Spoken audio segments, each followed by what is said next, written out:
Sir కూర్చోండి sir పైన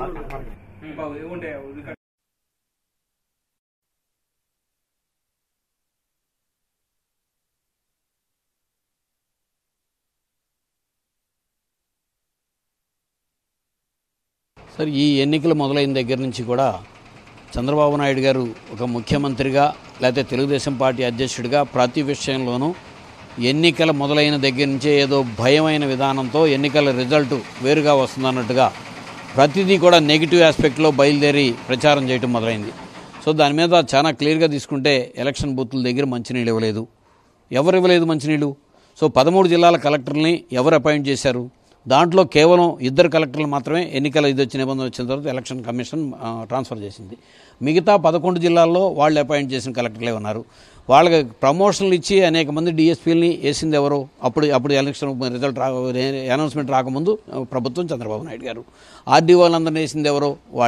వాళ్ళే ఇప్పుడు పీఓలు కానీ అసిస్టెంట్ పీఓలను కానీ లేకపోతే పోలింగ్ స్టాఫ్ను కానీ అపాయింట్ చేసిందంతా ఆయన అపాయింట్ చేసిన ఆర్డీఓలు, ఆయన అపాయింట్ చేసిన కలెక్టర్లు వాళ్ళే చేసింది. ఇక ఇంటెలిజెన్సీ విషయంలో కంప్లీట్గా ఎస్పీల విషయంలోకి వచ్చేటప్పటికి అందరూ వాళ్లే ఉన్నారు. ఒక కడప ఎస్పీ, నేను ఆల్రెడీ ఒక ప్రకాశం జిల్లా ఎస్పీని కూడా ఎలక్షన్ అబ్జర్వ్ చేసిన తర్వాత ఇచ్చిన కంప్లైంట్తో మార్పు చేశారు. అయితే ఒక్కసారి ఇక్కడ ప్రజలు మేధావులు ఒక్కసారి ఆలోచన చేయండి. శ్రీకాకుళం జిల్లాలో కలెక్టర్ని మార్చారు. శ్రీకాకుళం జిల్లాలో పెద్దగా చాలా మైనర్ ఇన్సిడెంట్స్ తప్ప పెద్ద ఇన్సిడెంట్స్ జరగల. అలాగే ప్రకాశం జిల్లాలో ఎస్పీని మార్చారు. ప్రకాశం జిల్లాలో పెద్దగా కంప్లైంట్ లాలా. కడప జిల్లాలో మార్చారు. కడప జిల్లాలో కూడా ఒక్క ఈవీఎంను పగలగొట్టింది, అది కూడా ఎవరు వేరే వాళ్ళు పగలగొట్టింది తప్ప పెద్దగా ఇన్సిడెంట్ లేవు.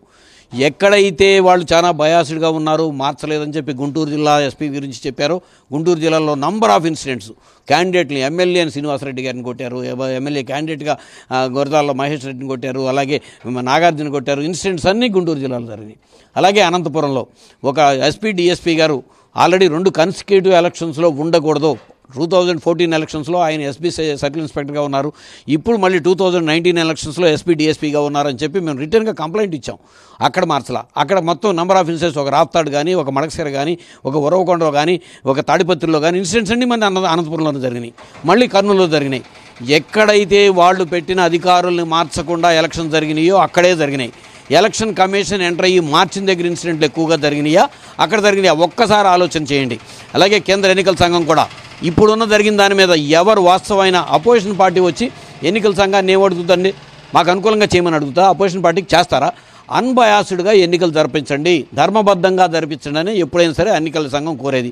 వాస్తవంగా మాకు అసలు అనుకూలం కాదు, ఇంకా మాకు అగ్నిస్ట్గానే జరిగింది సీఈఓ ఆఫీస్ నుంచి కూడా. దానికి క్లియర్ కట్గా మీరు రిపోర్ట్ చూడండి. మాకు ఎన్ని నోటీసులు ఇచ్చారు, తెలుగుదేశం పార్టీకి ఎన్ని నోటీసులు ఇచ్చారో చూడండి.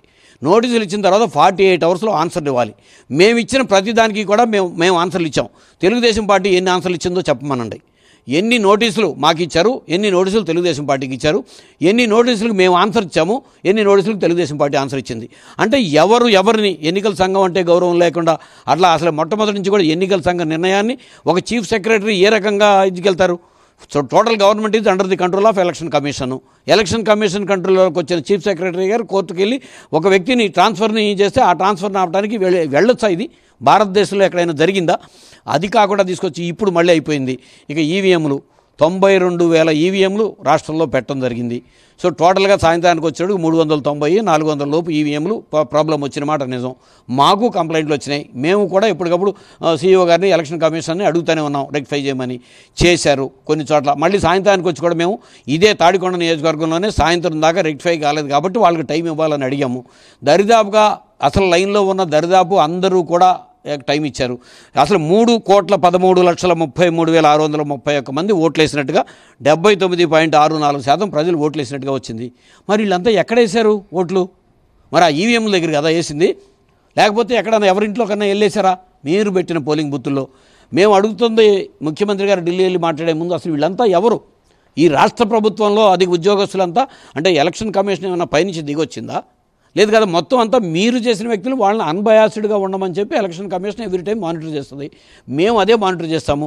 దాన్ని వదిలేసి ప్లస్ వీవీప్యాట్ విషయం. సో 3,13,33,631 మందిలో 3,13,33,630 మందికి వాళ్ళు ఓటు దేనికి వేశారో కనపడింది. నాకు కూడా నేను ఓటు పార్లమెంట్ అభ్యర్థికి వేసి ఎవరికి వేసానో లేకపోతే అసెంబ్లీలోకి ఎవరికి వేసానో నాకు కనపడింది. వాళ్ళు వీవీప్యాట్లో ఏది చెప్పారు అదే. ఒక్కళ్ళు కూడా ఈ రాష్ట్రంలో దాని మీద కంప్లైంట్ చేయాల. ఒక్క ముఖ్యమంత్రి గారు చంద్రబాబు నాయుడు గారు మాత్రమే నేను తెలుగుదేశానికి వేస్తే వైఎస్ఆర్సీపీకి వెళ్ళిందో ఏ పార్టీకి వెళ్ళిందో తెలీదు, అక్కడ కనపడింది కదా. కనపడకపోతే వెంటనే అక్కడ పోలింగ్ స్టేషన్లో కంప్లైంట్ చేయాలి కదా. పోలింగ్ స్టేషన్లో కంప్లైంట్ చేశారా? చేయలా. బయటకు వచ్చి మీడియాకి ఇచ్చి మాట్లాడటం 30% ఈవీఎంలు పనిచేయలేదని ఆయన మాట్లాడతారు. మళ్ళీ తర్వాత ఏమో స్పీకర్ గారు ఏమో 40 నుంచి 50% పనిచేయలేదని మాట్లాడతారు. అయ్యా స్పీకర్ గారు, ఒక్కటే అడుగుతున్నాను, ఎన్నికల ప్రచారంలో ఎలక్షన్ రోజున కూడా మీ వెహికల్కి స్పీకర్ స్టిక్కర్ పెట్టుకుని మీరు వెళ్ళొచ్చా?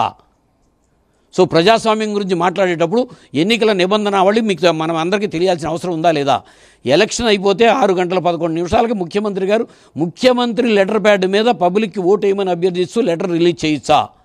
అలాగే ఎలక్షన్ కమిషన్కి కూడా 9 పేజీల లెటర్ ముఖ్యమంత్రిగా పంపొచ్చా? మీరు ఎన్నికల్లోకి ముఖ్యమంత్రిగా వెళ్ళారా లేదా తెలుగుదేశం పార్టీ అధ్యక్షులుగా వెళ్ళారా? తెలుగుదేశం పార్టీ అధ్యక్షులుగా మీరు చేయాల్సిన రిక్వెస్ట్ని, అంటే నేను అధికారం నా చేతిలో ఉందని చెప్పి మీరు నడుస్తూ, సో ఇంటెలిజెన్సీ విషయంలో కూడా ఎక్కడ ఇప్పుడు ప్రతి దగ్గర కూడా అంతా లేనిపోయిన దాన్ని తీసుకెళ్ళి ఎవరినో ఒక టార్గెటెడ్ చేసుకుంటూ వచ్చి ఎలక్షన్ ముందే అయిపోయింది, ఓడిపోతున్నాను, ఎలక్షన్ అవ్వగానే మాట్లాడే పరిస్థితి, ఇవన్నీ కూడా ఎలక్షన్ పూర్తిగా జరగక ముందే వచ్చి ఎలక్షన్ కమిషన్ దగ్గరికి చేసిన కార్యక్రమం, ధర్నా, మాట్లాడిన తీరు. సో దేశవ్యాప్తంగా ఏదో నేను తీసుకెళ్తాను అంటే భారతదేశ ప్రజాస్వామ్యం గురించి మాట్లాడేటప్పుడు ప్రజాస్వామ్యానికి ఏం జరిగింది? సో ఈ 5 ఏళ్ళు ముఖ్యమంత్రిగా ఉన్న మీరు నియమించిన అధికారులతో శ్రీకాకుళం కలెక్టర్ గారికి 3 సంవత్సరాలు దాటితే మార్చాలి. సో శ్రీకాకుళం కలెక్టర్ గారు మీరు మార్చినప్పుడు ఆయనకి ఎంత పీరియడ్ అయింది? అక్కడ ఎందుకు మార్చారు మీరు? ఒక తిత్లీ తుఫాన్లో కానీ లేదా అక్కడ కానీ ఒక అడ్మినిస్ట్రేషన్తో బాగానే చేశారు కదా. అంటే మీరు పెట్టుకుని మీకు అనుకూలంగా చేసిన వ్యక్తులు మార్చారని చెప్పి ద్వేషం పెంచుకుని మాకు ఎన్నికల కమిషన్ నంబర్ ఆఫ్ ఇది పోలీసు దీంట్లో కానీ లేకపోతే అనేక కాంప్లికేటెడ్ బూత్లన్నీ ముందే లిస్ట్ ఇచ్చాం. మాకు అనుకూలంగా ఎక్కడా కూడా జరిగిన ప్రయత్నం లేదు. అన్బయాస్డ్గా చేయమని రిక్వెస్ట్ చేశాం. దాంట్లో కొంత ప్రయత్నం చేశారు, అది వాళ్ళ డ్యూటీని చేశారు. అంతే తప్ప అధికారం అసలు భయపడిపోయిన పరిస్థితులు క్రియేట్ చేయడం తప్పు. ముఖ్యమంత్రి గారు అందరూ ఎన్నికల్లో ఇందిరాగాంధీ గారు లాంటి రాజకీయాలు ఓడిపోయిన తర్వాత కూడా ప్రజాస్వామ్యాన్ని గౌరవించింది. అంతేగాని వాళ్ళ ప్రజాస్వామ్యం అంటే గౌరవం లేకుండా, అధికారులు అంటే గౌరవం లేకుండా, అధికారులు కూడా మనలో నుంచే వచ్చారనే విషయం మర్చిపోవద్దు. మన బిడ్డలే అధికారులు, సో మన తమ్ముళ్ళే అధికారులు. సో దాన్ని కాకుండా మీరు నియమించిన అధికారులు మాత్రమే చేశారనుకుని ఇవాళ కూడా మొత్తం మార్చింది 1-2%, 3% ఎలక్షన్ కమిషన్ మార్చింది. మిగతా మొత్తం మీరు నియమించిన అధికారులే. మీరు మాట్లాడేదంతా కూడా వైఫల్యం, మంచినీళ్ళు ఇవ్వలేదంటే మీ ప్రభుత్వం వైఫల్యం ఎందుకు వస్తుంది? అలాగే అక్కడ జరిగిన ప్రతిదీ కూడా మీరు చెప్పేది అన్నీ కూడా వీవీప్యాట్లు అన్నీ మీరు చెప్పేది మీ ప్రభుత్వ వైఫల్యం కిందకే వస్తుంది. దయచేసి ఒక ధర్మబద్ధమైన కార్యక్రమంలో గెలుపునైనా ఓటమనైనా సరే ప్రజాస్వామ్యతంగా తీసుకోవాలి తప్ప అది ఎవరైనా సరే. అంతేగాని అనవసరంగా రాద్ధాంతాలు సృష్టించి ఈ రాష్ట్ర గౌరవాన్ని ఎక్కడైనా సరే పంట కలిపే కార్యక్రమాన్ని తీసుకోవద్దని చెప్పి నేను విజ్ఞప్తి చేస్తున్నాను.